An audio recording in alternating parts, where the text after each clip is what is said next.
Nathaniel Sports Central. We go over our next team prediction of this offseason, and this could be over the Miami Hurricanes, a team that went 5-7 overall in the 2022 season. Bit of a down season for Miami in comparison to where this team should be. This is a team that is talented and has all the potential in the world to be a contender.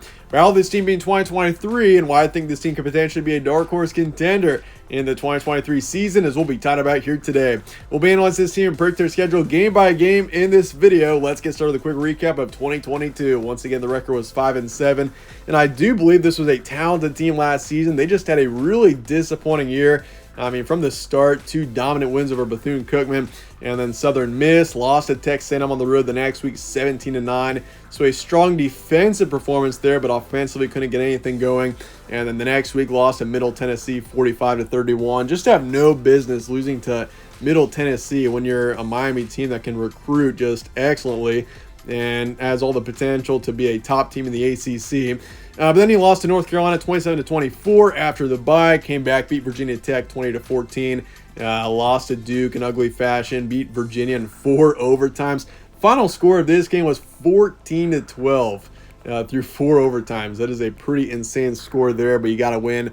Then November was just pretty ugly. Lost to Florida State, lost to Clemson, lost to Pitt. Did beat Georgia Tech by a few touchdowns, but otherwise just a tough month, and 5-7 was the final record. So, I mean, I do think this was a talented team. I just don't know what happened down the stretch. Just those ugly losses. It was as if this team almost kind of gave in down the stretch. I mean, you consider the start of the season looked pretty good. I mean, they were keeping it in games, and of course, Middle Tennessee was the first sign of a disappointing season. But looking forward to 2023, can this team get on the right track? They've got talent to do so. Tyler Van Dyke's coming back.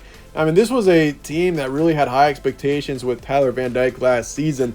I mean, this team was expected, I believe they were ranked in the preseason pretty high. And I mean, Tyler Van Dyke was expected to be an excellent quarterback, which he was okay last year, definitely a bit underwhelming. And of course, it doesn't help with the injuries that this team had to face, and Tyler Van Dyke was injured for a good chunk of last season. It just didn't work out too well, but he's still a quarterback with a lot of potential. Looking forward to 2023. Put up just over 1,800 yards, 10 touchdowns, 5 picks, and a 63% completion rate. So, I mean, we'll see what he can do in 2023 if he can recover from those injuries, get back to 100%. He's a quarterback with a lot of potential. Jake Garcia is gone. He was the main backup quarterback last season. He is transferring out. You got Henry Parrish Jr. coming back, your top in the backfield, to put up over 700 yards and 6 touchdowns last season, so it's good to have him back, but you do lose Jalen Nyan, your second in the backfield, to put up just over 500 yards. So at least you do have Henry Parrish coming back. That is really what matters. The receiving core overall looks really good as well. You do lose your top tight end, your top in receiving from last season, in Will Mallory, who put up just over 500 yards last year. No one really stood out in the receiving core last season, so either way, but it is going to be good. There's definitely going to be a lot more experience in 2023. That is definitely something that should be noticeable. Colby Young's coming back. Brashard Young's coming back. Xavier Restrepo's coming back. Same with Frank Ladson. So your top 4 wideouts in the receiving core are all coming back, which is definitely a good thing. You lose 2 on the offensive line, 2 defensive linemen, 2 linebackers, and 2 in the secondary. So defensively, you do lose a few key players. But overall in the offense, there's a lot of potential here for sure. And this team has also got an excellent recruiting class. In the transfer portal, they've added a few key players as well. So, this is a team, once again, with a lot of potential. Looking forward to 2023. Can this team return to contention in 2023? And honestly, the ACC is very much wide open. You got your 2 top teams in the conference for sure, being, I'd say, Clemson and Florida State. North Carolina's not too far behind. But Miami's up there as well. This should be a top 4 team in the ACC in 2023, because I do think there's a bit of a drop-off after the top 4 being Clemson, Florida State, North Carolina, and Miami. So I think this team returns to contention. I don't think this team is a national contender, but I think this team could definitely be a conference contender, maybe get to the ACC title game. That is definitely within reach for this Miami team. But looking at your transfer portal and recruiting now, Jake Garcia off to Missouri. Jalen Nyan is off to SMU. You also lose Thad Franklin. So you do lose some depth in the backfield. You do have A.J. Allen coming in from Nebraska. We'll see if he can have an impact. But it's definitely a good thing you got Henry Parrish coming back just so there's some experience in the backfield for 2023.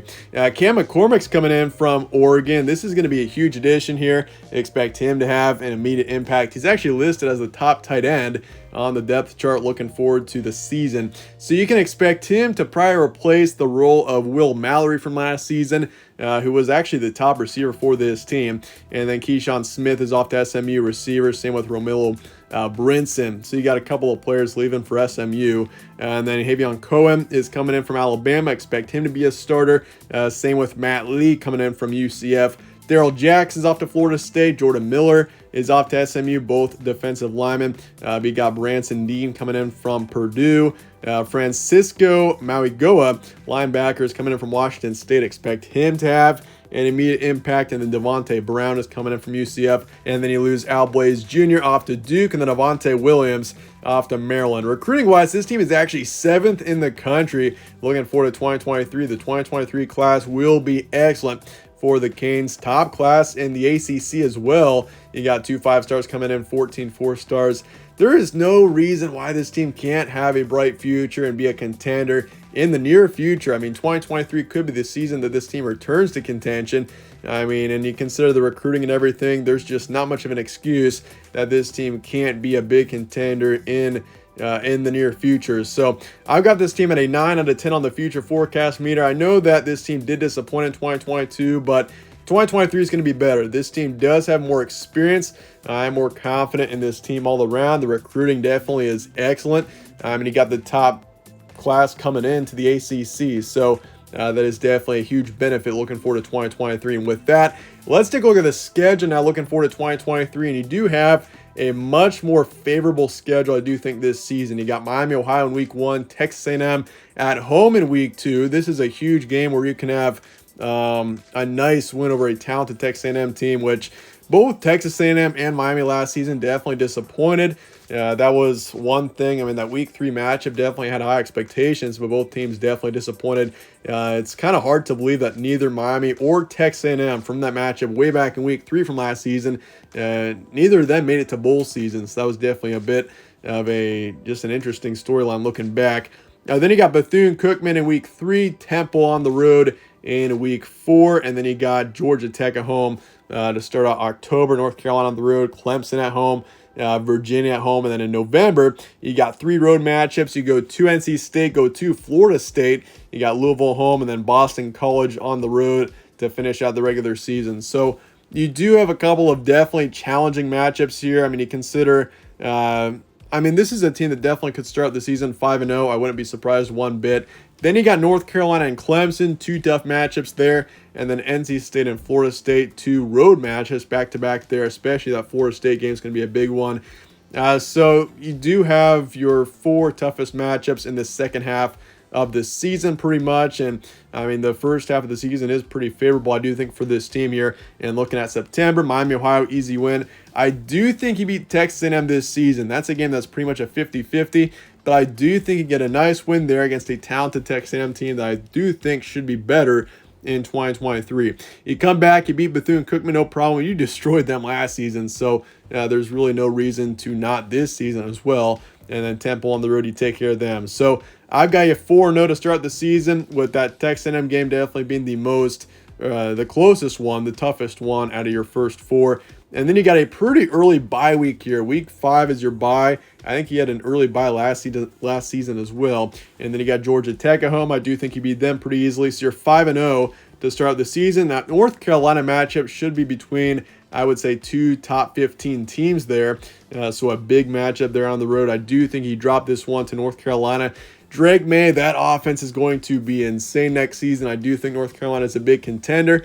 I've got them right around 10 wins, I think, in the ACC. Yep, 10 wins overall. So I see North Carolina being a tough team, and I do think you drop that one there. And then Clemson at home.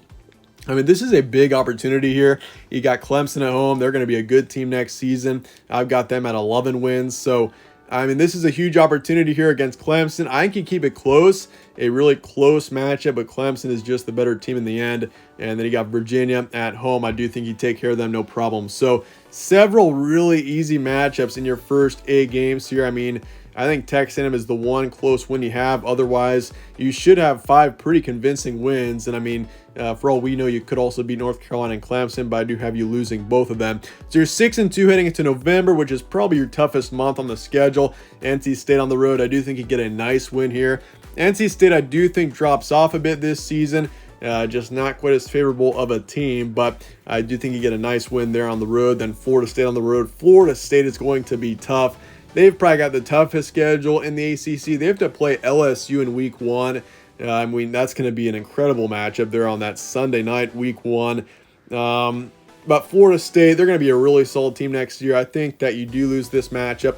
I think that going on the road, a tough place to play, I'm going to take Florida State there. Plus, they really dominated you last season, which just, I mean, that does make an impact, is how you play the opponent in past years.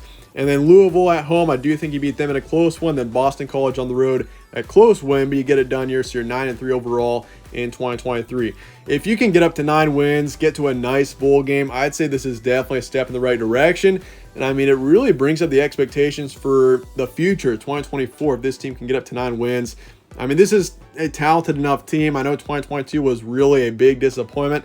I mean, there's no hiding that this was one of the more disappointing teams of last season, but I think this team gets it figured out in 2023. They're more experienced. Overall, this is a more talented team, I do think. I mean, this is a team that, with the recruiting coming in, I mean, this is a team that should have a very bright future, but we'll see what happens. It's definitely an interesting team. For the range, I do have the ceiling at 11-1 for this team, so that's the best possible record you could have. I considered making 12-0 this ceiling, but I do think this team at least takes 1 loss. And the floor is going to be 7-5. So considering you were 5-7 last year and having the floor at 7-5, maybe that's a bit ambitious, but I do think, I mean, the schedule, the way it sets up, I mean, November is definitely your toughest month, but I mean, I definitely think this team gets at least 7 wins in 2023. Otherwise, I'd be very surprised, and maybe there would be some concerns for sure if this team doesn't get at least 6. But I've got 9-3 for the prediction. Let me know your thoughts in the comments below on the Hurricanes, and I appreciate you guys all watching as always. Stay tuned for more from All Sports Central. Catch you on the next one.